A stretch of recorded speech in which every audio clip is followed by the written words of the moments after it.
Nakapaglinis na ako, Vilma.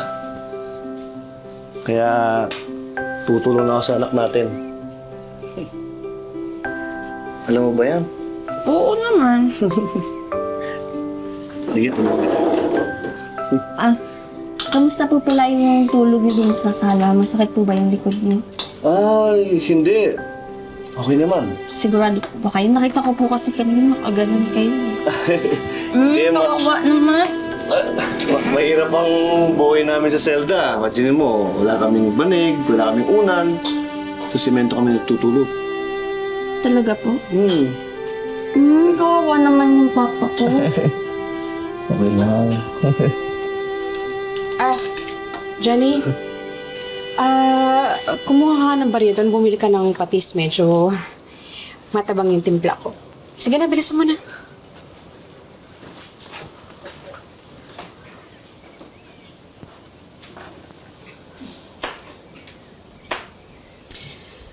Dolfo, kung pwede sana, huwag mo sanayin si Jenny sa mga bagay na pwedeng mawala sa kanya.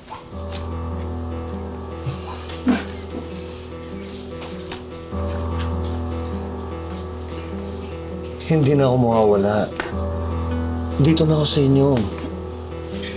Sinabi mo na rin dati yan. Pero mas pinili mo yung bisyo mo kaysa sa amin.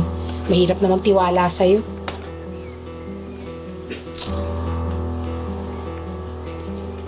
Alam ko naman yun eh. Kaya nga, gagawin ko lahat. Paghihirapan kong tiwala mo.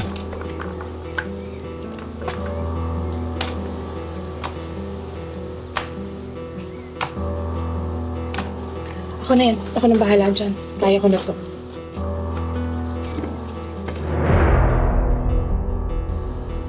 Ma, maliligo na ako ah.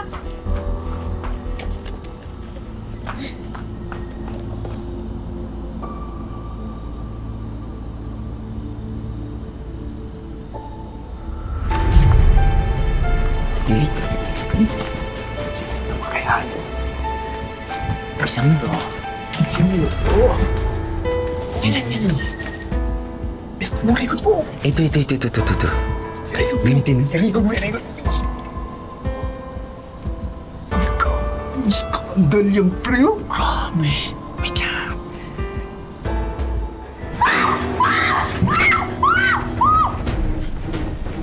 Ano yun? Hoy! Kailangan ka dyan! Hoy! Please. Sus! Pinukuhanan po ako ng video.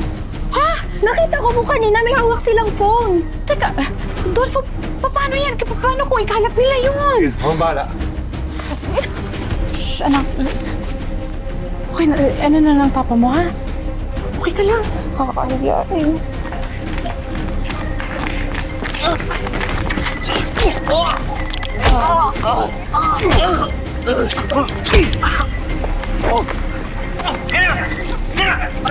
Suli niya ito, ha? Ano, ha? Bukusan naman ang anak ko! Sige! Bukusan niya! Ito, ha? Ito! Ulit ko naman. Kulong kayo ngayon! Ha?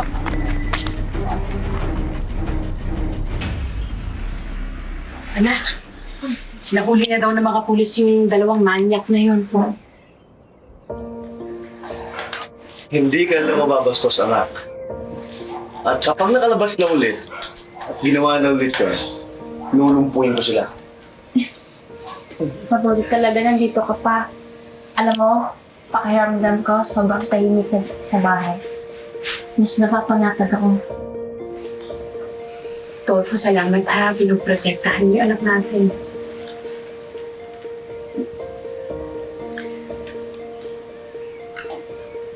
Ngayon, tinatanggap ko na. Kailangan ng anak natin ng tatay niya. Masaya ako yung nandito ka.